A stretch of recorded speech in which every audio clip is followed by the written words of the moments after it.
A paz do Senhor, pessoal. Nesse vídeo nós vamos tratar de um assunto muito sério, que é crente desviado. E o título desse vídeo é Desviado Eu? É uma pergunta pessoal e eu quero abordar isso exatamente para cada um de nós. Esse estudo foi feito para a minha vida, em primeiro lugar. Eu me surpreendi muito com cada assunto abordado e verifiquei que realmente eu ainda não estou enquadrada do jeito que Deus quer e do jeito que tem que ser. Então, essa pergunta, ela vem diretamente para mim. Desviado, eu? Nós muitas vezes achamos um absurdo perguntar para nós mesmos que somos cristãos, mas é realmente para nós essa pergunta. Colocamos para os outros, mas para nós fica mais difícil. Mas deixo bem claro que esse assunto abordado vem primeiramente para a minha vida. Compartilhe, mande para frente esse vídeo, mande para todas as pessoas que você conhece que necessitam também, e principalmente para a sua vida. Vamos lá? Definição de crente desviado. Essa definição, esse nome abordado, esse apelido que colocamos, é um termo dado aos cristãos que uma vez caminharam com Jesus e os seus comportamentos em Cristo, e de repente não estão mais apresentando esse tipo de comportamento cristão, pelo menos exigido na palavra, né? E eles então se desviam das escrituras, se desviam das condutas cristãs, então ele fica desviado, desgovernado, fora do caminho. Definição de crente. Crente é toda aquela pessoa que coloca Jesus Cristo como a sua única fonte de fé, como a sua única fonte de salvação. Então, coloca Jesus Cristo e reconhece Jesus Cristo como Filho de Deus e é o único que pode vir salvar e levar para a eternidade. Então, começa agora a ter uma vida mediante aos conceitos de Jesus. Então, existe uma conversão. Se converte a Jesus. O que é uma conversão? Conversão é uma mudança. Quando você está dirigindo o carro e você coloca lá uma conversão para 180 graus, você muda totalmente a rota do seu caminho, né? Uma mudança de 180 graus. Você vai para o lado oposto que você estava indo. Então, quando nós colocamos Jesus como dono da nossa vida, como senhorio da nossa vida, nós vamos agora fazer uma mudança da nossa história, uma mudança de caminho. Eu caminhava por um lado, eu tinha uma maneira de viver, agora eu vou fazer uma mudança, uma conversão, porque agora quem vai dirigir a minha história é Jesus. Então eu vou pela fé e pelos seus mandamentos. Então agora eu fiz uma conversão, é uma mudança de rota, né? Muda-se o caminho. Então, quando a gente faz essa conversão, essa mudança de caminho, uma mudança de trajetória para a nossa vida, como qualquer caminho, existem obstáculos. Se você pega uma estrada e você coloca nesta rota, você vai caminhar por este caminho, existem então obstáculos que vão aparecer. Isso é inevitável. Você não pode evitar os obstáculos, mas Jesus ele te traz os escapes. Como você vai ultrapassar, desviar e sobressair por esses obstáculos, né? Por esses impedimentos que vão estar no meio do caminho. Que impedimentos são esses? São alguns acidentes que aparecem na nossa história, né? São porque agora vai ter mudanças quando a gente se converte a Jesus e passa para esse caminho, é uma mudança espiritual, é uma mudança de dentro para fora, da alma para o corpo, para a aparência. É uma mudança de costumes, é uma mudança de cultura, é uma mudança até mesmo de criação, né? É uma mudança de opiniões próprias, é uma mudança total. E eu vou encontrar muitos obstáculos na minha frente, muitos impedimentos, porque eu vou estar contra a direção do mundo, eu vou estar na contramão do mundo. Esses obstáculos, esses impedimentos, são as tentações da carne, da nossa natureza humana, são os pecados, são fraquezas, porque para chegar até Jesus, no final desse caminho que nós acreditamos em sua palavra de Jesus Cristo, que é a salvação, para se chegar até o fim dessa jornada, então o caminho é estreito. A própria palavra diz que a porta é estreita, é apertado para se passar. Se é apertado, então eu tenho que desviar de muitas coisas, de muitos impedimentos, né? Então tem muitos espinhos, é árduo esse caminho, é contra os meus desejos, contra as minhas vontades terrenas, é contra tudo o que o mundo me oferece, né? É realmente algo espiritual que vai confrontar a parte terrena, a parte da carne. E aí, quando o homem não consegue ultrapassar esses obstáculos, ele não consegue se desviar desses impedimentos, desses pecados, dessas fraquezas, ele faz uma nova conversão, ele faz um novo giro, muda novamente o seu caminho para o lado oposto, para o lado de onde ele estava, de onde Jesus tirou. Então agora ele não caminha mais com a direção de Jesus, com os preceitos, os princípios de Jesus. Ele agora caminha segundo a vontade dele, segundo as opiniões dele, os desejos dele e principalmente os planos de Satanás. Ele vai em rumo ao abismo, à condenação. E por isso que ele se torna um crente desviado, porque ele é crente, mas se desviou dos caminhos de Jesus. Agora nós vamos falar das causas desse desvio. O que causa essa mudança? O que causa esse crente sair da presença de Deus e voltar para os caminhos de Satanás? Bom, a primeira falta, a primeira causa é a falta do evangelho verdadeiro. A primeira causa é a falta do evangelho verdadeiro. Porque a palavra que converte, ela é diferente da palavra que conquista e é diferente da palavra que convence. Então, a palavra que converte a pessoa, ela é diferente da palavra que conquista a pessoa. A palavra que converte uma pessoa, ela é diferente da palavra que convence uma pessoa. Isso é muito sério.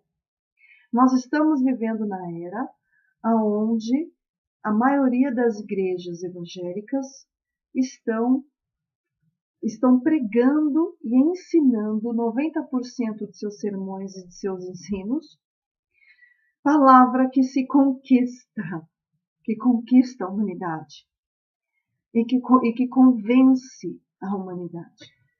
Porque a palavra que converte, ela é viva e eficaz, ela faz morada. E a palavra que convence e que conquista, lá na frente, diante desse caminho que o ser humano tem que percorrer, ele não tem preparo, força, sabedoria e conhecimento para poder desviar de suas fraquezas, desviar do pecado, desviar da contramão do mundo.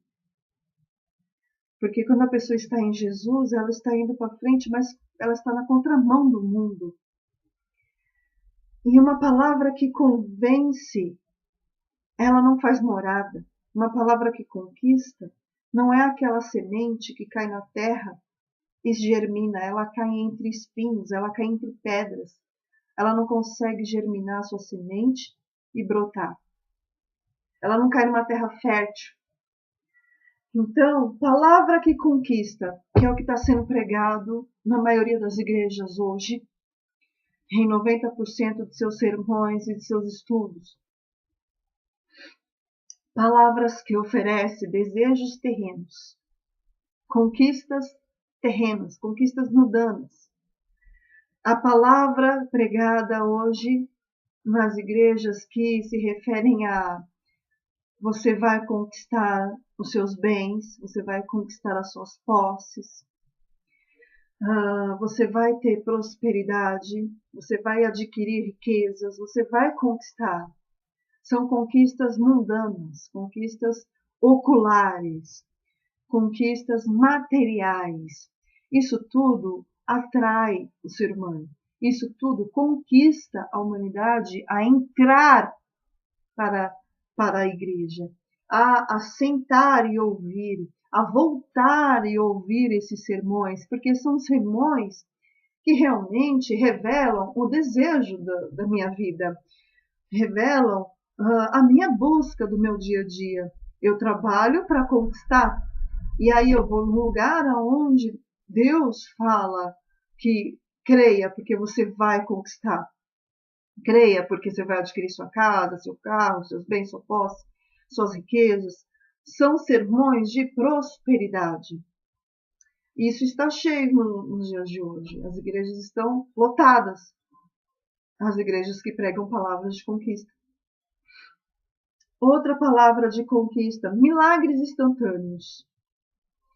Milagres instantâneos, poder sobrenatural, sem preparo, sem conhecimento. Essas igrejas que onde você vê que tem um ato teatral, sim, tem curas instantâneas, tem milagres espantosos e inenumerados. E isso atrai a humanidade, porque a humanidade está doente na alma e no corpo. Então, se eu preciso resolver esse problema de enfermidade, eu vou até esse lugar, porque eu vejo que esse lugar está curando, né? Está realmente modificando a área física da pessoa, está arrancando vício com um assopro, com a palma de uma mão. São milagres instantâneos. São igrejas que pregam 90% de seus sermões e de seus ensinos, milagres instantâneos. Poder sobrenatural, sem preparo, sem conhecimento nenhum e sem moderação. Igrejas onde mostra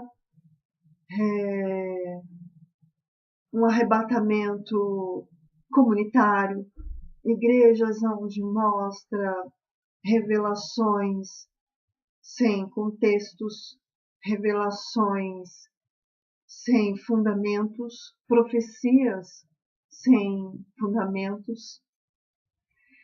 E então, poderes sobrenaturais. Isso atrai a humanidade. Tudo que é sobrenatural, a humanidade gosta. É interessante. É fora do nosso normal. É sobrenatural. Então, igrejas que demonstram poderes sobrenaturais, 90% de seus sermões, de suas apresentações, de seus estudos, são igrejas que pregam palavras de conquista. Conquista o ser humano. A igreja fica cheia porque a igreja quer ver esses moveres, quer ver o poder. Igrejas com palavra que conquista te oferecem posições ministeriais.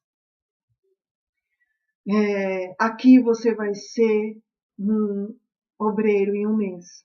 Aqui você vai ser um evangelista no próximo congresso. Aqui você vai ser um presbítero até o fim do ano. Aqui você já vai ser um pastor em questão de meses. Aqui você vai ser um apóstolo. Aqui você vai ser um bispo. Aqui você vai ser um arcebispo. Aqui você vai ser, daqui a pouco, um príncipe. Aqui, daqui a pouco, vão te chamar de Jesus. Igrejas que oferecem posições ministeriais, como um ano letivo. Você entra de um visitante, em uma semana já é batizado, na outra você já é um obreiro, no outro congresso você já vira um diácono. Isso tudo atrai a humanidade, porque quando você começa a servir a Deus, você reconhece que Jesus é o dono da sua vida, seu único Deus, você quer servi-lo. Que você fala, Senhor, eis-me aqui, faça de mim o teu querer. Então eu vou para um lugar onde realmente me atrai, aonde eu tenho promessas de crescimento espiritual. São igrejas que oferecem 90% dos seus sermões, seus estudos e suas apresentações, essas promessas de posições ministeriais. E cumprem, sem preparo, sem conhecimento, sem o chamado. O chamado hoje não importa mais. Palavra que convence. Eu preciso convencer a humanidade. A igreja precisa convencer que você está no lugar certo e daqui você não pode sair. Então, eu preciso convencer que você precisa dar algo e Deus vai manifestar algo na sua vida. Eu preciso te fazer entender que é uma moeda de troca. Se você der algo, Jesus também vai fazer por onde? Então, dinheiro propriamente dito, né? São igrejas que 90% de seus sermões pregam palavra que conquista, que te convence, né? Que te faz entender essa moeda de troca. Se você investir financeiramente sem moderação, Jesus também vai abrir as janelas do céu e derramar bênçãos abundantemente, como está escrito na Bíblia. Se você investir sem moderação financeiramente, Jesus com certeza vai te recompensar em riquezas.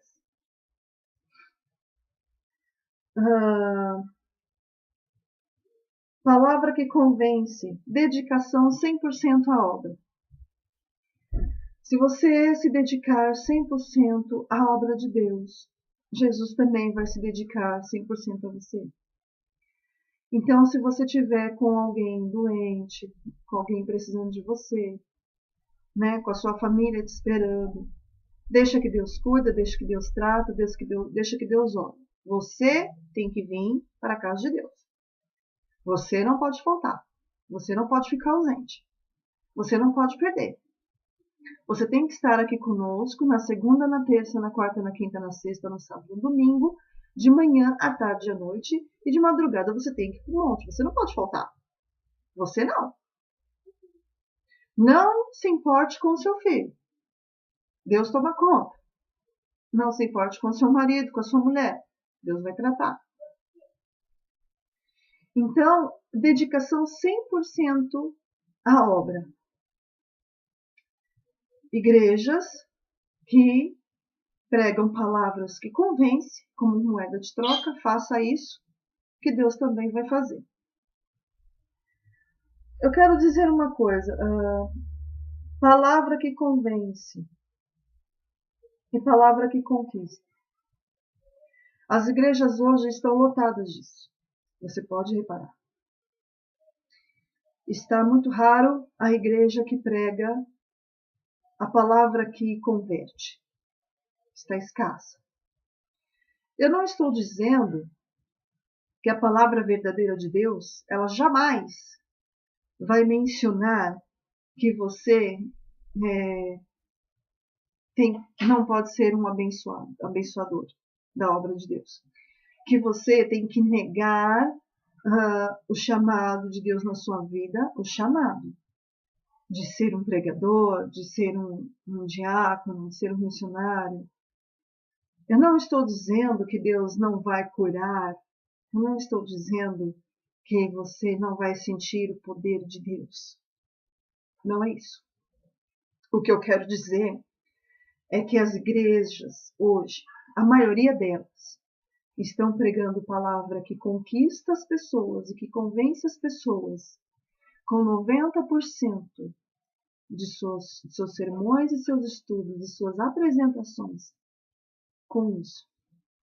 Mas palavra que converte, não. E a palavra que converte, ela não vai te desviar. Ela vai te ajudar a passar pelos espinhos do pecado, pelas lombadas das dificuldades do mundo, pelos buracos das fraquezas. É essa palavra que vai te converter. Porque a palavra que converte, a verdadeira palavra de Deus, não agrada a alma, mas sim nos constrange. E o que agrada a alma e o nosso espírito é a presença de Deus. A verdadeira palavra de Deus não agrada a alma, mas sim nos constrange. O que agrada a alma e o nosso espírito é a presença de Deus. Essa é a verdadeira palavra de Deus. O mais sério é que a igreja, quando ela se corrompe com esse tipo de convite para a humanidade, enche a igreja, atrai a humanidade. Mas o devastamento é imenso e muito sério, muito prejudicial. Nós estamos vivendo numa época do comércio milionário gospel. Milionário. Onde pessoas que têm o talento de entoar louvores a Deus cobram o seu trabalho de música e de músicos absurdamente. Vão aos templos, aos lugares onde é feito para adorar um Deus sublime, um Deus altíssimo, e não cantam, não louvam, se não pagar menos de sua estimativa salarial. 15, 20, 60 mil reais. Não apresentam os seus playbacks menos o salário estimativo.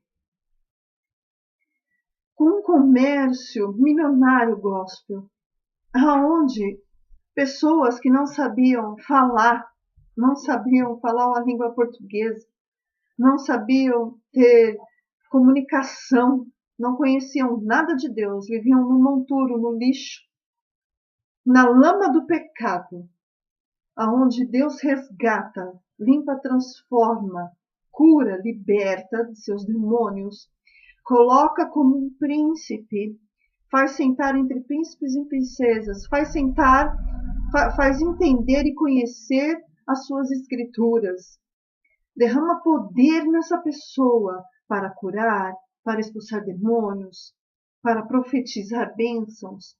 Essa pessoa entra nesse mundo milionário, gospel, e começa a estipular o seu valor.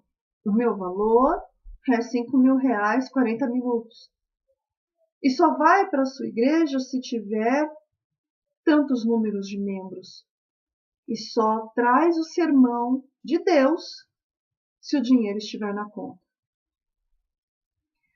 Então nós estamos vivendo uma era onde há até mesmo líderes infantis só faz apresentação infantil na sua igreja se pagar. Corais que louvavam antes a Deus chorando, hoje cobram para ir na sua igreja, para louvar. E nós estamos vivendo essa era milionária gospel aonde degrine o evangelho de Deus. Deus não tem nada a ver com essa coisa. Deus não tem nada a ver com isso. E a humanidade associa essas coisas a Deus, a Jesus. Nós estamos vivendo numa era onde existe disputa de uma igreja com outra. aonde existe um salão maior que o outro, aonde existe que se o seu púlpito for um palco de apresentações com luzes, efeitos especiais, fumaça, som de última geração, cabendo 2.000 pessoas, a minha também tem que ter. Hoje nós vivemos numa disputa hierárquica ministerial, aonde não é o bastante mais ser um diácono, aonde não é o suficiente ser um evangelista, aonde não é somente bom para mim ser um pastor, cuidar das minhas ovelhas, aonde não é satisfatório para mim, eu preciso ser um conferencista e colocar uma mala debaixo do meu braço, empinar meu nariz, colocar um Rolex no meu pulso, colocar um salto alto, um escarpão de marca, colocar uma bolsa da Chanel e ir fazer o meu congresso. Nós estamos vivendo isso. Nós estamos vivendo uma era, nós estamos numa época onde existe rincha covarde pela rede social, aonde irmãos xingam irmãos, sem marcar, porque não tem coragem de marcar. Não tem coragem de ir na casa da pessoa e falar frente a frente. Não tem coragem de falar, eu vim aqui, eu preciso conversar com você, a gente precisa colocar os pratos, os panos limpos, a gente precisa colocar os pingos nos is, porque eu quero ofertar no altar do meu Deus, e se eu tiver algo com o meu irmão, eu preciso tratar. Você não vê isso. Você só vê brigas na internet, indiretas, porque é covardia. A covardia é em primeiro lugar. Então lança aquelas pastores falando mal de ovelha. Ai daquele que toca no ungido de Deus. Ai daquele que põe a mão em mim. Ai daquele que não sei o quê, porque Deus vai abrir cova de sepultura para você. É só isso que a gente vê. É só isso que a gente vê. Pastores amaldiçoando ovelha. Ovelha brigando com o irmão. Nós estamos vivendo nessa era. E qual é o ser humano que quer entrar por um caminho desse? O ser humano olha e fala assim, eu vou me converter 180 graus para encontrar esse tipo de situação? Já basta os meus obstáculos? Já basta os buracos do meu caminho? Eu vou ter que enfrentar esse tipo de situação? Então nós estamos vivendo essa época. Isso tudo causa o desvio da humanidade a Deus. Às vezes você pensa que você está fazendo só consigo mesmo, ou com aquele que você está brigando. Não, você está manchando as vestes. Você está envergonhando o Evangelho. Bom, agora começa a esquentar. Agora nós vamos falar dos sintomas do crente desviado. Você vai no médico, o médico fala, o que você está sentindo? E aí você começa a falar aquela lista de coisas que está acontecendo com você. Então, aí vai algumas coisas, só algumas, para se identificar se eu estou me desviando, se eu sou uma crente desviada, e se você está se desviando, ou se você é um crente desviado. O primeiro sintoma do crente desviado, ele aparece no coração. Ele gera no coração. Não o coração órgão, propriamente dito. O coração, quando a gente fala, o coração é a alma. É onde guarda os nossos sentimentos. Então, em Provérbio 4:23, sobretudo, o que se deve guardar, guarda o teu coração, porque dele procedem as saídas da vida. Então, nós temos que guardar o nosso coração, a nossa alma, o nosso interior. Porque dentro do coração, de uma pessoa que começa a se desviar, começa a aparecer alguns itens, como mágoa, essa mágoa ela não se cura, começa a aparecer falta de perdão, a mágoa está criando raiz, ela está crescendo, começa a aparecer intolerância, a pessoa não tem mais tolerância para nada, a pessoa não tem paciência para nada, para ela não tem mais equilíbrio, ela não tolera mais nada. No coração começa a aparecer, depois da intolerância, o orgulho, porque se você se torna intolerante, o próximo você vai se tornar orgulhoso, porque você não tem mais paciência com nada. Você não tem mais tolerância e equilíbrio para coisa alguma e para ninguém. Então o orgulho, ele vai assumir, porque você começa a assumir a perfeição. Então começa a se encher de um coração intolerante, orgulhoso. E através do orgulho vem a soberba, porque eu sei fazer, porque eu posso, porque eu sei do que eu estou falando, porque eu sei o que eu penso, porque eu sei o que eu acredito. Eu não tenho mais tolerância para essas coisas. Eu não perdoo mais. Eu fico remoendo aquela tristeza. Eu não consigo esquecer aquela tristeza que me causaram, né? Um coração que começa agora a fazer divisão. Porque se eu não tenho tolerância mais com ninguém, se eu me encho de orgulho e estou soberbo, então agora existe um bloqueio entre mim e qualquer pessoa, qualquer coisa. Eu construo uma divisão. Uma pessoa que está se desviando da presença de Deus, ela começa a fazer divisão. Uma pessoa que está se desviando da presença de Deus, existe uma muralha no meio dela. Ela se torna vingativa. Porque a mágoa faz morada dentro desse coração. Não consegue esquecer as coisas ruins. Não consegue perdoar. Não consegue conduzir sua vida bola para frente. Não tem mais tolerância com erro algum. Não tem mais paciência com nada. Se torna um coração vingativo. Não quer mais ouvir. Não quer mais opinião de ninguém. É um coração que não concorda mais com ninguém, que não concorda mais com nada.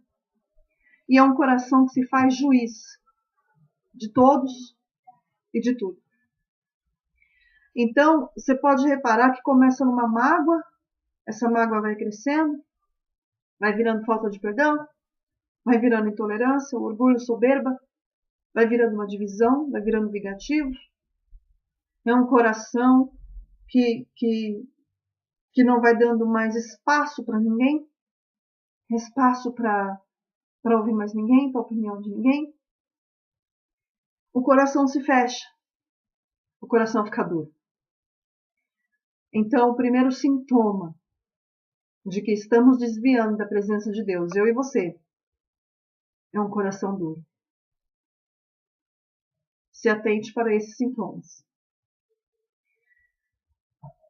E o coração, quando ele fica doente, a alma, quando está doente, a doença ela não fica paralisada. Ela tende a se expandir. Ela tende a espalhar. Então, ela precisa aflorar.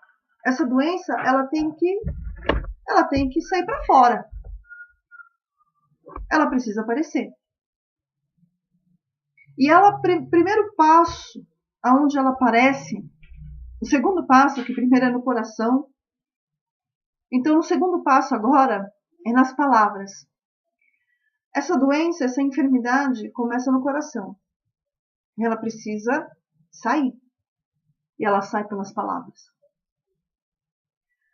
Mateus 12:34. Jesus diz assim: raça de víboras, como podeis vós dizer boas coisas, sendo maus? Pois do que há em abundância no coração, disso fala a boca.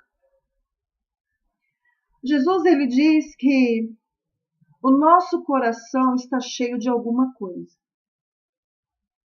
Ou está cheio de coisas boas, ou está cheio de coisas ruins. Você não pode beber água de duas fontes. Ou você bebe da amarga, ou você bebe da doce. Você não consegue servir a dois senhores. Você não consegue servir ou a Jesus ou a Satanás. Você há de aborrecer um ou ao outro. E o teu coração é física. Não cabe duas coisas no mesmo lugar.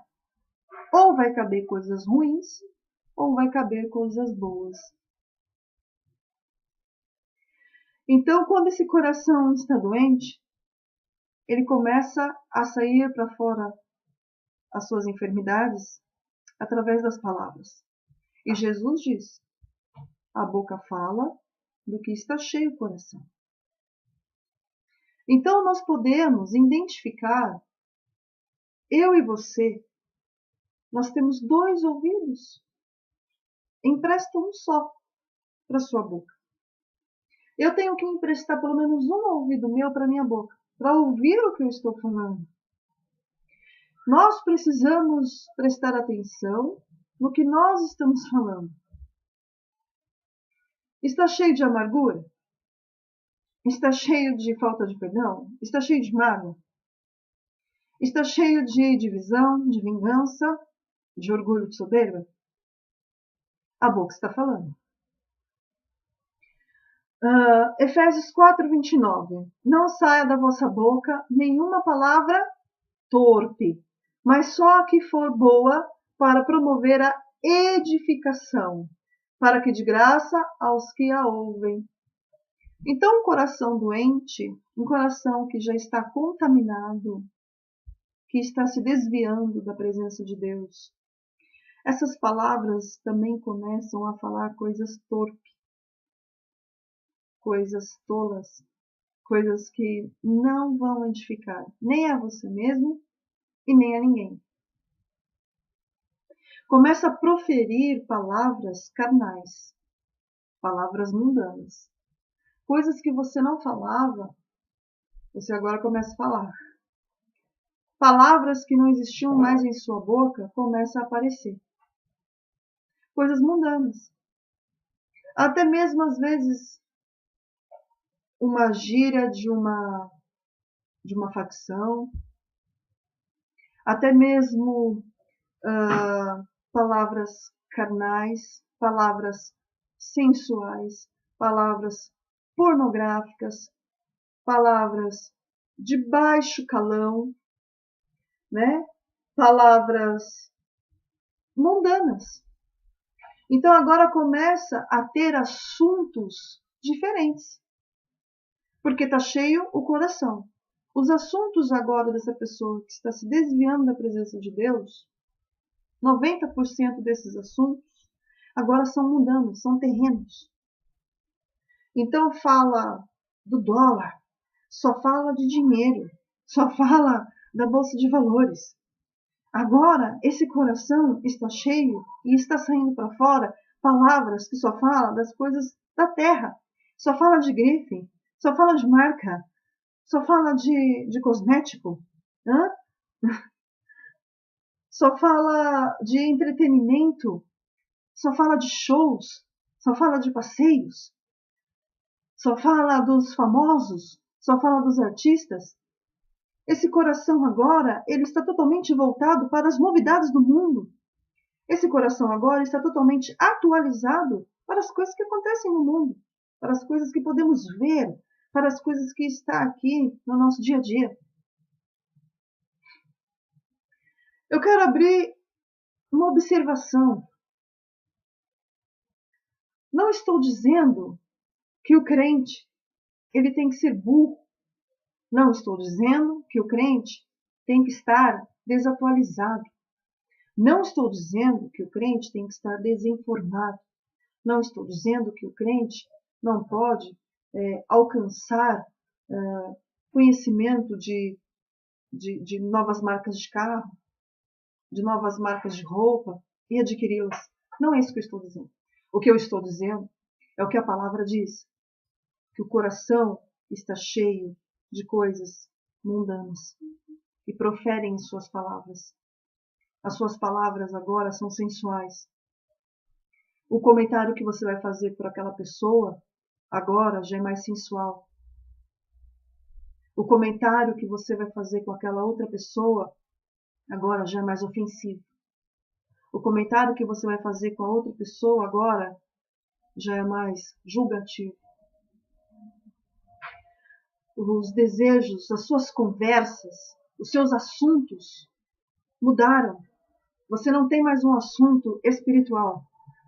Você só fala das coisas que acontecem na Terra. Você só fala agora assuntos que acontecem no mundo. A área financeira do mundo, o entretenimento do mundo, as novidades do mundo. Esse coração está se contaminando com alguma coisa. E é com o mundo. Só que a conversão que você fez lá no início de 180 graus foi oposta do mundo. Esse crente que está no caminho de Jesus, ele vai falar assim das coisas que acontecem no mundo. Ele não pode estar desatualizado. Não pode.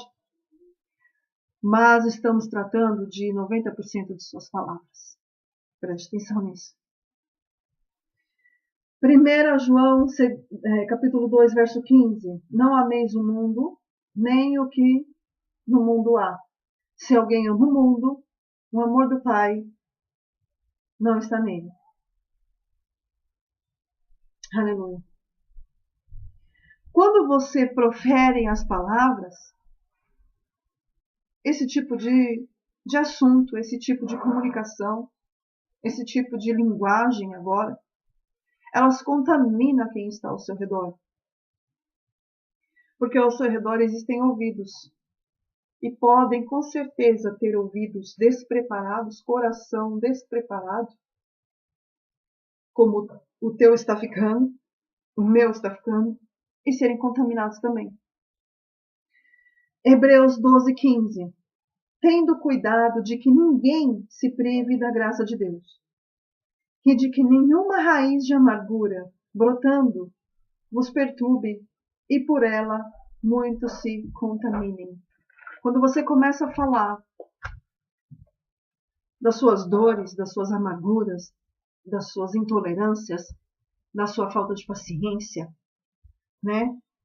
Da sua divisão, da sua vingança, do seu orgulho, da sua soberba, das suas palavras carnais, sensuais, julgativas, ofensivas, dos seus assuntos de riquezas, dos seus assuntos terrenos. Isso tudo contamina. Tudo contamina aos que estão ao seu redor. Terceira evidência de que está se tornando um crente desviado. Terceira evidência de que você é um crente desviado. De que eu estou me tornando um crente desviado. Em primeiro lugar, o coração. Em segundo, sai para fora através das palavras. E em terceiro lugar, agora assume uma forma. Ele se concreta, ele se materializa na aparência. Então o meu coração agora já está contaminado, encharcado daquelas coisas. Eu coloco para fora através das palavras o que eu estou cheia. E agora eu materializo essa nova formação. Materializo uma aparência que contradiz com o caminho que eu estou seguindo. Com o caminho que eu escolhi, que é o caminho de Jesus. Que eu converti o caminho e converti para Jesus. Ele contradiz. Então, a aparência carnal. Eu começo a andar então agora, não mais numa aparência da qual Jesus me orientou. Eu coloco agora uma aparência da que as minhas palavras estão assumindo e o que o meu coração está cheio. A primeira evidência carnal num ser humano, na sua natureza humana, é a sensualidade. Então, decote que eu não colocava mais, agora eu vou pôr. Aquele short que começa debaixo do umbigo e termina na virilha, agora eu vou pôr. Aqueles bíceps, tríceps, quadríceps que eu não mostrava mais, agora eu vou mostrar. A vaidade absurda que eu não tinha, agora eu vou ter. Então agora, como eu era uma pessoa que passava por despercebido, agora eu quero aparecer. Agora eu quero estar em evidência. Agora eu preciso chamar a atenção. Eu preciso ser notado. As palavras, elas se concretizam, se materializam na aparência. Então, o andar muda. Se antes eu tinha um andar sereno, se antes eu tinha um andar normal, agora eu preciso andar diferente. Agora eu preciso andar como se eu estivesse num salto alto. Agora eu preciso andar com elegância, com charme. Agora eu preciso jogar meu charme. Agora eu preciso sentar até de uma forma mais provocativa. Agora eu preciso me posicionar com mais soberania. Se antes eu andava reto, agora eu preciso andar mais soberbo. Agora eu preciso ter um gingado. A aparência. Em 1 Timóteo 2,9 diz assim, que do mesmo modo as mulheres se ateviem em trajem honesto, com pudor e modéstia. Então, olha só o ensinamento. Qual é o traje e a maneira e o comportamento daquele que fez a conversão para o caminho em direção a Jesus? Ser modesto, ser com pudor, né? 1 Pedro 3:2. O enfeite delas não seja o exterior, no frisado dos cabelos, no uso de joia, de ouro. Deus não está querendo dizer que você não pode se arrumar, que a mulher não tem que ser bonita, que não pode usar nenhum adereço, não pode usar brinco, colar, não pode se maquiar. Não está falando isso. Deus não está dizendo que o homem não pode estar bem trajado, né, com o cabelo bem feito, uma barba bem alinhada. Não é isso. Você pode usar o seu relógio. Você tem que se arrumar. Mas que isso não esteja em primeiro lugar na sua vida. Que isso não seja a prioridade na sua vida. Porque nós estamos vivendo essa era do gospel milionário, onde você vai nas igrejas e você olha mulheres com um negocinho dourado aqui, mas não é bijuteria não. Não é latão não. É quilates. Do grosso. Pedras de diamante. A pessoa vai ministrar a palavra de Deus e não consigo tirar o ouro do colar de diamante da mulher. Porque ela quer mostrar a sua riqueza. Ela quer mostrar o seu poder. E aí me vem, mas eu não posso fazer nada se eu sou rico e você é pobre. Eu uso o que eu tenho, você usa o que você tem. Só que usa o que você tem nos momentos sociais. Casa de Deus é casa de Deus. Eu não posso estar em evidência na casa de Deus. Eu não posso ter algo em mim que vai te chamar tão atenção que vai desfocar do que eu estou mencionando, que é Deus. Nada pode tirar o foco de Deus. Nada. E aí começa aquele negócio. Eu não vou para o culto hoje porque eu uso o mesmo terno. Eu não vou para o culto hoje porque todo mundo conhece sapato. Eu não vou para o culto hoje porque meu cabelo não está feito. Nós temos que ir para a igreja, aleluia, da maneira que você tem, da maneira que você está. Tanto dentro como aparência.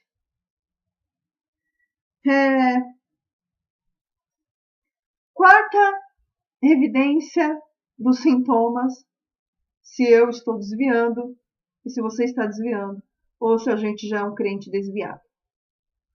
Atitudes. Então agora eu começo a ter atitudes diferentes. Eu começo a ter intimidade com os ímpios.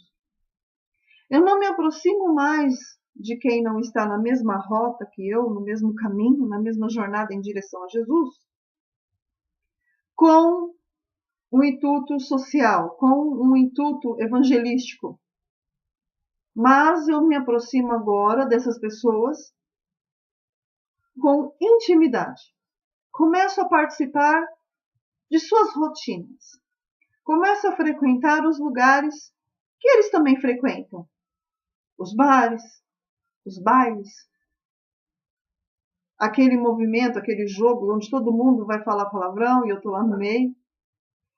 Aquela festa onde todo mundo está fazendo tudo igual e sou eu que não, mas eu estou lá.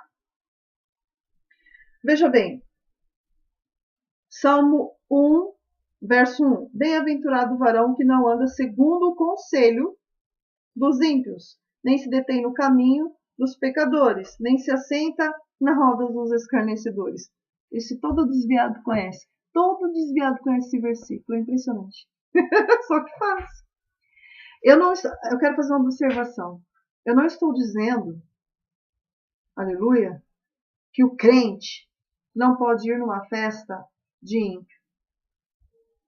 Então, se você foi convidado a ir num casamento, num aniversário, numa festa, onde vai ter, né, músicas que não é do seu costume mais, onde vai ter bebidas alcoólicas, onde o pessoal vai beber, vai embriagar, vai brigar, né, vai ter cigarro, drogas, enfim, vai ter costumes que você não pratica e nem pratica mais. Isso não interfere, isso não é um problema de você ir. Você tem que ser você aonde você estiver. Você tem que estar no seu caminho, na sua rota, que você se converteu para essa rota, aonde você estiver e com quem você estiver.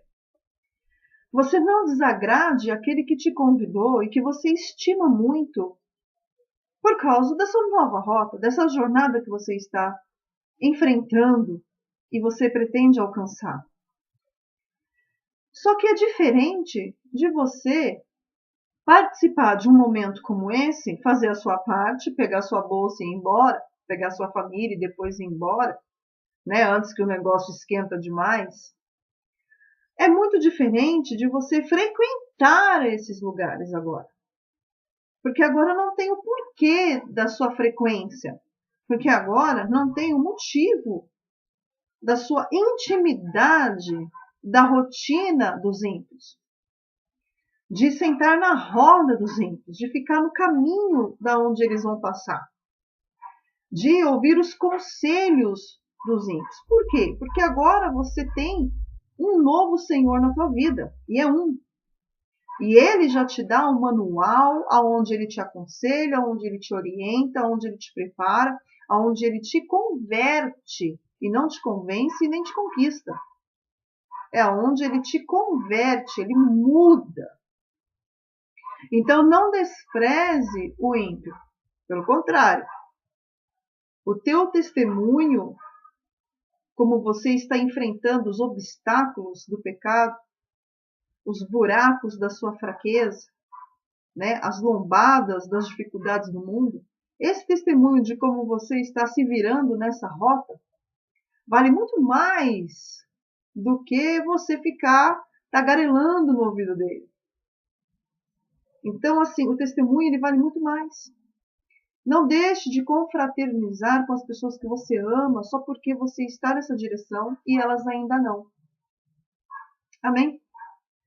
É muito diferente do que ter a nova atitude de fazer parte desta roda, né? Dessa intimidade com os ímpios. É diferente. Quinto fator que vai te mostrar se você está se desviando do caminho do Senhor. Os escândalos. Então, o seu nome fica sujo. Porque antes começa no coração, germina no coração, ele tem que sair para fora, sai através das palavras, se materializa através da aparência. esse desvio, ele se materializa através da aparência. Agora, então, ele deseja o convívio com quem já é assim, deseja estar junto e viver perto e igual de quem já é assim. E então, o resultado do coração, da palavra, da aparência e da atitude é o escândalo. O seu nome vai ficar sujo.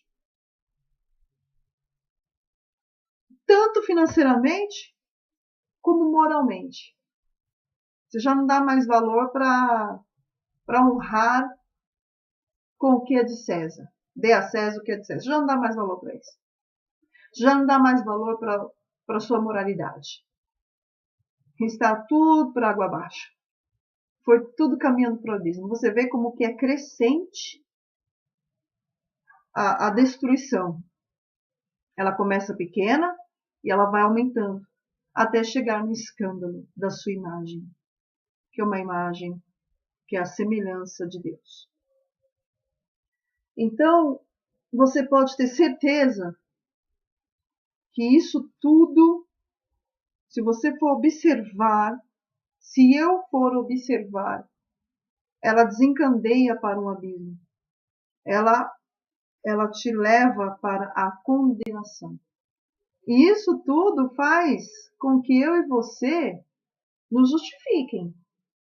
Porque gera no coração, vai para as palavras, aí a aparência assume, aí já começa a praticar em suas atitudes, e aí se escandaliza, caiu no mundão. Eu não, eu sou crente, eu estou na igreja, sou firme, sou forte.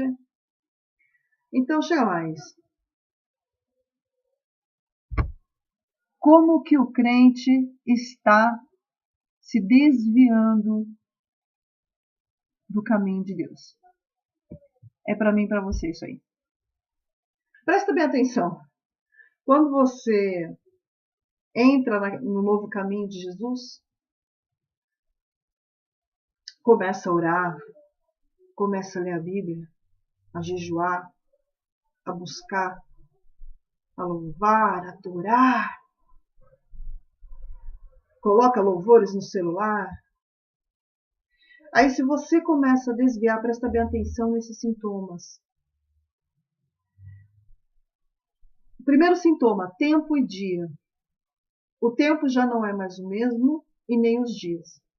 O tempo que você dedicava para orar, para jejuar, para adorar, para ir ao culto, para ouvir uma pregação, já não diminui. Antes você fazia 1 hora por dia. Agora já faz 15 minutos. Depois vai fazer 5 minutos.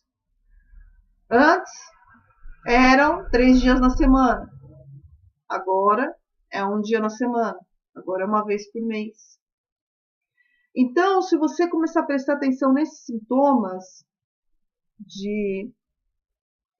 decrescentes da sua frequência com Deus,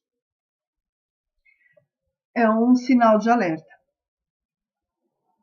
Se antes você tinha gozo em colocar bastante louvores no seu celular, tinha 30 louvores no seu celular, hoje tem 5.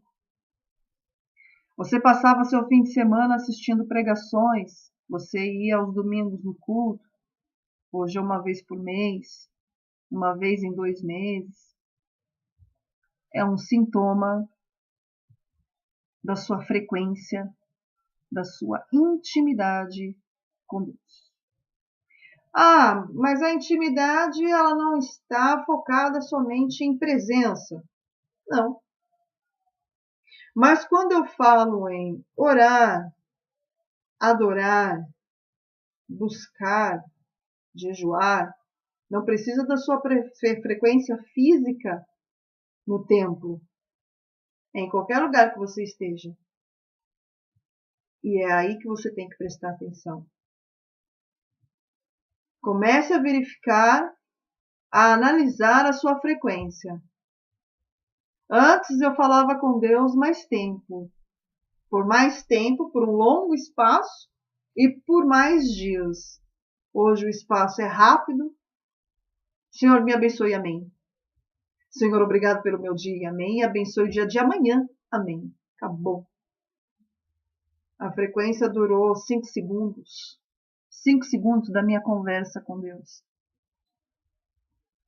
Antes a minha frequência era falar com Ele todas as noites. Agora eu falo com Ele só quando acontece alguma coisa. Observe isso aí. Outro sintoma. O conhecimento que eu adquiri em toda a minha jornada, em todo esse meu caminho com Jesus, eu não estou aplicando na minha vida real. Porque é primordial. O que você aprende numa igreja onde a palavra verdadeira é uma palavra que converte, você tem que aplicar, senão ela não vai existir. A palavra que converte, ela tem que ser usada.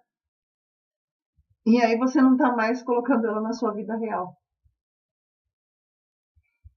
Não mente mais. Não engana. Aí começa a dever para um, dever para outro. Começa a mentir aqui e ali. Começa a enganar. Né? Começa a cobiçar o que o outro tem.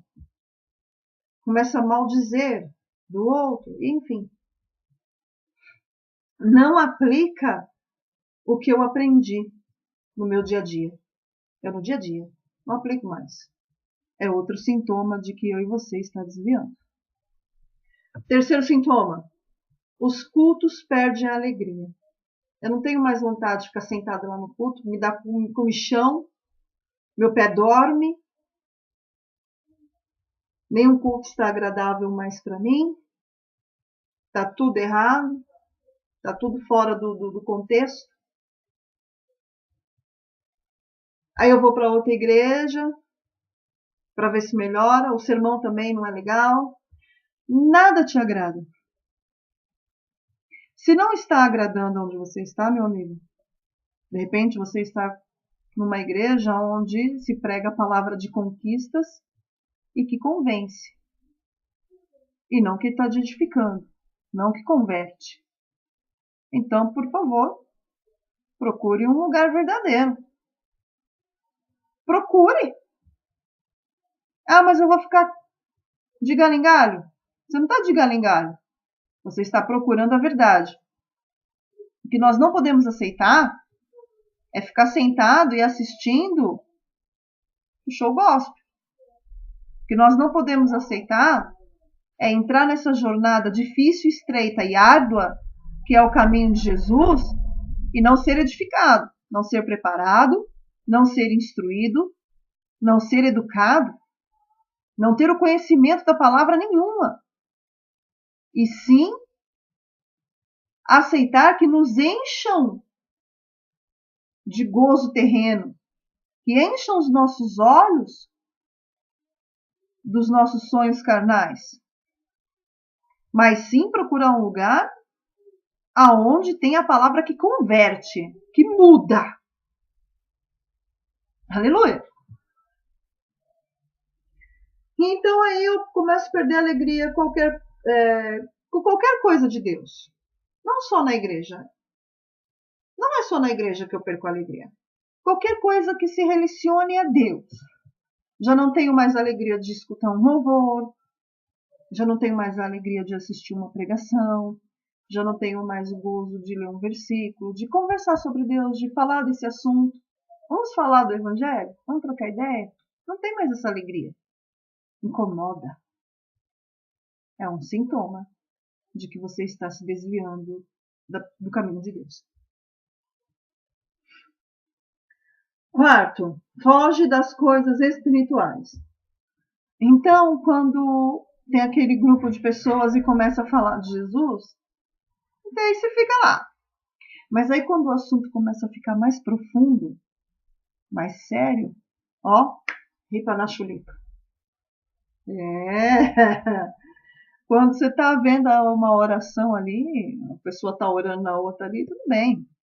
Mas aí quando a oração começa a ficar mais quente, mais séria, vem aqui que eu quero orar por você. Não precisa não, tá perfeito. Fique em paz, fique em paz. Quando tá todo mundo ali louvando, tal, estão cantando ali, estão cantando. Aí quando começa a descer uma lágrima no olho de alguém, o outro já começa a se ajoelhar, o outro já começa a adorar. Aí, ó, deixa eu sair daqui. É um grande sintoma de que você está se desviando da presença de Deus. Quinto sintoma. Contradiz com a Bíblia para se justificar no seu pecado. Quando eu e você começa a usar versículos da Bíblia para justificar os nossos próprios erros, nossos próprios pecados. Não, porque não é bem assim. Você tem que entender o versículo de uma outra forma. Isso aí foi escrito há 5.000 anos atrás. O negócio agora é diferente. Você tem que acompanhar o mundo. Ou eu acompanho o mundo, ou eu faço a conversão de 180 graus e vou para outro caminho. Eu não posso acompanhar o mundo. Não da doutrina dele, eu tenho que ter a doutrina de Jesus. Eu estou no mundo, mas eu não sou desse mundo. Eu estou no mundo, mas o meu caminho é outro. Aleluia. E aí começa a pegar a própria Bíblia para se justificar. Não é bem assim a interpretação é outra. Cuidado. Sexto, atividades do mundo que estão em primeiro lugar. Coloca as atividades do mundo em primeiro lugar na sua vida. A pessoa só fala nas coisas do mundo. A pessoa só fala em adquirir dinheiro. Eu preciso comprar isso, eu preciso juntar isso, eu preciso guardar isso, eu preciso economizar aqui, eu preciso comprar ali, eu preciso aplicar. Só fala isso o dia inteiro, o dia inteiro, o dia inteiro, o dia inteiro. Em primeiro lugar em sua vida. Não tem outro assunto. Eu preciso entretenimento. Nós precisamos aproveitar. A vida é uma só. Vamos viajar, vamos curtir, vamos festejar, vamos comemorar. Em primeiro lugar, o gozo da carne. Em primeiro lugar, o gozo que o mundo oferece, que o dinheiro conquista. Eu quero abrir uma observação. Não estou dizendo que o crente que está na rota em direção a Jesus não deve aproveitar a vida. Não estou dizendo que o crente não pode aproveitar a vida com as coisas que existem. Você tem sim que conquistar as suas posses. Você tem sim que lutar por isso. Você tem sim que se preparar para enfrentar esse mundo. Se preparar intelectualmente, se preparar profissionalmente, se preparar financeiramente. Você tem, senão esquece, meu bem. Você tem sim que regozijar das coisas que Deus deixou. Vamos viajar? Vamos. Vamos para tal lugar? Vamos. Vamos curtir ali, curtir lá? Vamos. Mas que não seja em primeiro lugar. Os sintomas de desvio que eu estou colocando aqui, e que a Bíblia nos traz, é colocar isso em primeiro lugar. E vamos para o culto hoje à noite? Não, eu cansei. Eu fui passear. Passei o dia inteiro batendo perna. Passei o dia inteiro gastando. Passei o dia inteiro passeando. Passei o mês inteiro viajando. Passei a semana inteira comprando. E agora eu estou cansado. O oitavo sintoma, quando os pecados da mente e do corpo já podem ser praticados sem nenhum temor. Isso é muito sério. A pessoa então começa a pensar maliciosamente, a pensar qualquer coisa que você sabe que é errado, a desejar na parte sensual, a julgar em pensamento, a amaldiçoar, tanto em mente como no corpo, e já nem se preocupa mais. Não tem medo de nenhuma repreensão de Deus, não tem medo de nenhum julgamento de Deus, sem temor. A pessoa se torna insensível. É um grande sintoma de que nós estamos nos desviando da presença de Deus. 9, tenta convencer os outros de que eu sempre tenho razão. Então, a pessoa que já está se desviando, ela sempre tenta convencer os outros que ela tem razão e de que Deus está aprovando as suas atitudes. Você tem que verificar o meu ponto de vista, né? Eu tenho um outro ponto de vista, eu vou me adequar às mudanças, tudo muda, tudo passa, mas a palavra de Deus ela não passa. O pecado ele não muda, ele só cresce, mas ele não muda, pelo contrário, ele cresce. 10. O desejo de santidade é anulado. Então essa pessoa já não tem mais vontade de se santificar, não tem mais vontade de se consagrar, não tem mais vontade de se vigiar, não tem vontade de fugir do pecado. Não tem vontade de evitar. 11. O nome de Deus em vão. A pessoa já não fica mais indignada, ofendida, aborrecida, triste, quando vê o nome de Deus em vão. O nome de Deus sendo blasfemado, ridicularizado. As coisas de Deus sendo ridicularizadas, sendo escarnecidas. Virou piada, virou chacota, virou stand-up com as coisas de Deus. Virou algo para fazer o povo ter prazer, ter gozo, ter regozijo, não na alma, mas não no espírito, mas na carne, né? Virou chacota. Outro sintoma. 12. Não se compadece com quem as pessoas que estão indo para o inferno. Demonstração de alegria em ver a desgraça alheia. A pessoa está errando, está cometendo injustiças, está fazendo a outra conversão e indo para o caminho contrário, voltando para o abismo, voltando para as garras de Satanás. E você acha bom. É bem feito para ela, teve o que merece, está plantando, está colhendo o que plantou, né? Ri da desgraça alheia. Ele está fazendo isso, então Deus vai castigar, né? Então não se compadece, não existe um sentimento de compaixão com essa pessoa, por mais erro que ela esteja fazendo. Isso é um grande sintoma que eu e você apresentam. E cuidado, nós estamos nos desviando. 13. Não se importa com o seu estado desviado. A pessoa não se importa mais com o estado em que se encontra. Concorda com tudo isso que eu estou falando aqui. Concorda com tudo isso que está acontecendo. Mas não se importa mais. Não me importa. Deixa como está. E aí fica assim, não quer mudar, coloca a culpa na fraqueza.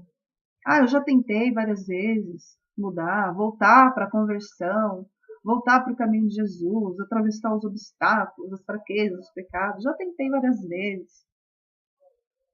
Ir de volta, ir de volta, ir de volta. Já virou palhaçada, deixa eu do jeito que eu tô. Se Deus... Aí coloca a culpa em Deus, joga para Deus. Se Deus achar que Ele um dia vai me resgatar, Ele vai me resgatar. Aí transfere a responsabilidade para Deus. Não se importa, não se comove que está indo para o abismo, que está indo para a condenação. É um sintoma muito triste de desviado. Aí você fala assim, olha, toda essa lista que você vem falando, isso tudo é muito difícil. Claro, no início eu disse que a porta para a salvação ela é estreita, ela é apertada, é árdua, tem espinhos, Você tem que ter molejo. Deus dá os escapes para você enfrentar essas situações. Aí você me diz, mas crente então peca? Peca, peca sim. E muito. E justamente esses pecados, esses delitos que a gente está falando. Só que assim, quando isso acontece, o crente mesmo, ele se quase desfalece. Ele tem uma tristeza profunda. Existe um pesar em sua alma. Existe uma tristeza em sua alma. Um arrependimento em sua alma. Vergonha, vontade de cavar um buraco e enfiar a cabeça lá dentro. Existe essa preocupação do perdão de Deus, da misericórdia de Deus. Não assim, Deus perdoa, Deus é misericordioso, vou falar, Deus perdoa. Não, existe uma preocupação, Senhor, eu te clamo, eu te suplico, me perdoa. Né? Então, assim, existe esse pesar. Né? Existe uma cura? Sim. Existe cura para mim. Existe cura para você. Existe sim. Apocalipse 2:5. Lembra-te, pois, de onde caíste, e arrepende-te e pratica as primeiras obras. Quando não, brevemente a ti virei e tirarei do seu lugar o seu castiçal, se não te arrependeres. Então, se eu e você não se arrepender, não ter esse pesar, não admitir o nosso erro, a nossa culpa, não nos envergonharmos,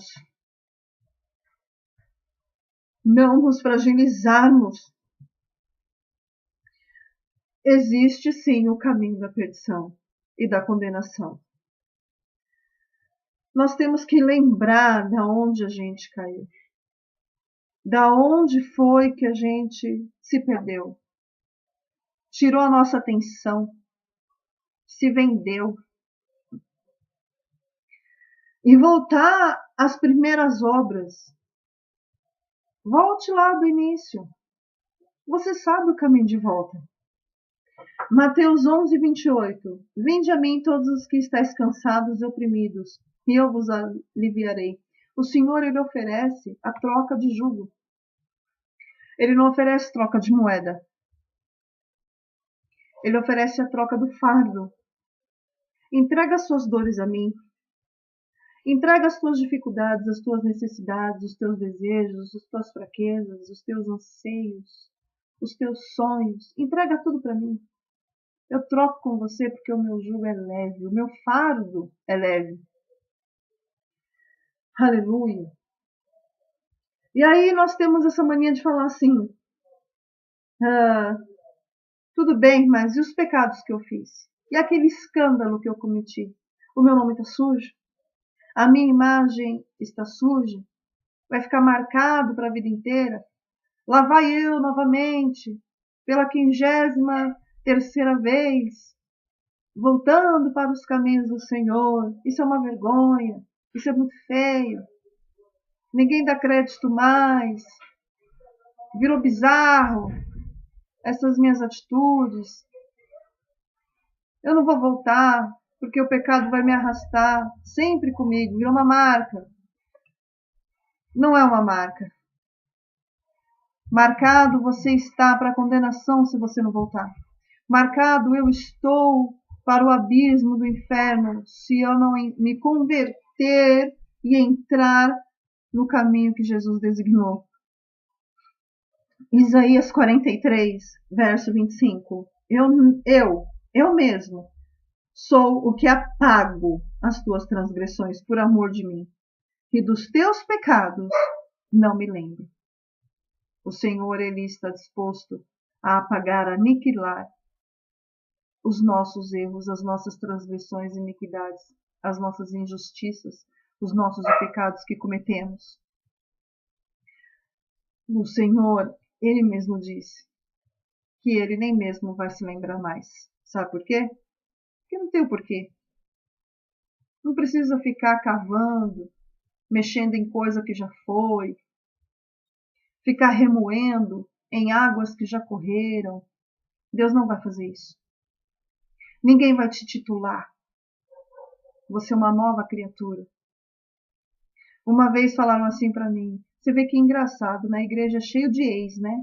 Ex isso, ex aquilo outro. Aí eu falei, sim, porque o Senhor ele vem para os doentes, para os enfermos, e não para os sãos.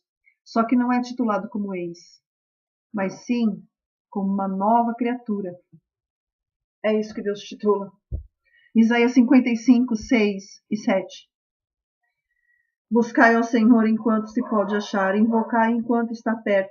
Deixe o ímpio o seu caminho, e o homem maligno os seus pensamentos, e se converta ao Senhor, que se compadecerá dele.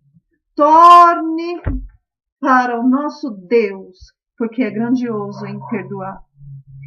Maligno, deixa os pensamentos malignos para fora, de lado. Vamos nos tornar para Deus. O que é se tornar? Converter o nosso caminho novamente para Jesus. Porque muitas vezes eu e você que se titula como crente, eu e você que nos colocamos como cristãos, nós achamos que nós estamos no caminho. Nós achamos que estamos ali desviando das dificuldades, mas estamos andando num caminho contaminados. Só que a palavra verdadeira, ela converte, ela não conquista e nem te convence. Não precisa de barganha com Deus. Porque a palavra, ela converte, ela não vem para agradar a minha alma e nem a tua. Ela vem para te colocar no eixo, para abrir os teus olhos. Ei, você não é crente, você está se desviando. Ei, olha o que olha dentro do teu coração. Está cheio do quê? Ouve o que você está falando. Quais são as suas atitudes? Qual é a tua aparência? Como é que está o teu nome? É isso que o Senhor me chacoalha. Aleluia. Voltar para a conversão. Voltar para a conversão. Pegar de novo. Opa, eu pensei que eu estava no caminho certo e eu estava voltando. Pensei que eu estava no caminho certo e estava fazendo tudo errado. Então agora eu tenho que pegar a direção e fazer a conversão de novo. E me engajar no caminho de Jesus. Como voltar? Como fazer para voltar? Primeiro, identifique a sua condição. Você tem que se assumir. Você tem que assumir os seus erros. Acabou. Eu e você, nós temos que acabar com esse negócio de colocar a culpa na direita e na esquerda. Em frente e atrás. Colocar a culpa no inferno, colocar a culpa em Deus. Coloca a culpa em você. A vida é sua, não é do outro. Deus é Deus, o diabo é o diabo, você é você. A vida é sua, não é a vida do diabo. Não é a vida de Deus. E nem a do outro. Nós estamos falando da sua vida e da minha vida. A vida individual. Então a culpa é minha. Temos que nos assumir. 2 Coríntios 13:5. Examinei-vos a vós mesmo. Examine-se. Examine-se, se olhe. Deus me convida a me olhar. Porque olhar os outros é o que a gente fazia. Vamos ter coragem. Não vamos ser covardes de não nos olhar. Segundo, ore a Deus. Segundo, ore a Deus. Em Jeremias 29, versículo 12 e 13. Então me invocareis, e ireis e orareis a mim, e eu vos ouvirei. E buscar-me-eis, e me achareis, quando me buscardes de todo o vosso coração. Jesus está de braços abertos, esperando aquela conversa. Sabe aquela conversa definitiva? Aleluia. Sabe aquele reconhecimento? Eu te reconheço, Senhor, que Tu és Deus, que Tu és soberano, que Tu és Senhor. Reconheça minhas falhas. Olha, Deus, me ajuda porque eu tenho fraqueza nisso, nisso, nisso, nisso e nisso. Olha, Deus, porque eu tenho me comportado assim, assim e assim. É dessa maneira. Nós temos que colocar para fora aquilo que nós queremos esconder de nós mesmos. Essa é a conversão. Lembra do filho pródigo? Que saiu, pegou tudo que ele tinha, converteu o seu caminho para o caminho dele, voltou todo sujo, castigado, cheio de lama, com fome, judiado. E ele disse: olha, pai, eu errei. Eu errei. Ele assumiu. E ele ainda diz mais: não me aceite como filho porque eu não mereço. Me coloque como seu servo. Sabe o que o pai fez? Levantou do seu trono, veio correndo, o abraçou, deu proteção, beijou, deu carinho e colocou o anel em seu dedo, renovou sua aliança com ele. E não deu tempo desse filho tomar um banho. Olha, deixa eu tomar um banho para conversar contigo, deixa eu me limpar, deixa eu me arrumar. Eu não posso aparecer na tua frente de qualquer jeito. Não. O pai não quis saber. O pai ele abraça do jeito que tá. O pai ele recebe do jeito que você chega. Não pense que você tem que se consertar para poder se aparecer na frente de Deus. Não pense que você e eu temos que melhorar para poder pedir essa misericórdia, essa ajuda, esse resgate. Venha do jeito que estás. Venha como estás. Mas venha para os braços do Pai. Amém? Você que está me assistindo, entendeu essa palavra? Veja novamente. Assista quantas vezes for necessário. Porque cada vez que você assistir, Deus vai falar mais e mais e mais contigo. Compartilhe. E corra para os braços do Pai. Invoque enquanto Ele pode ser achado. Enquanto Ele se faz presente. Deus é contigo. Até o próximo vídeo.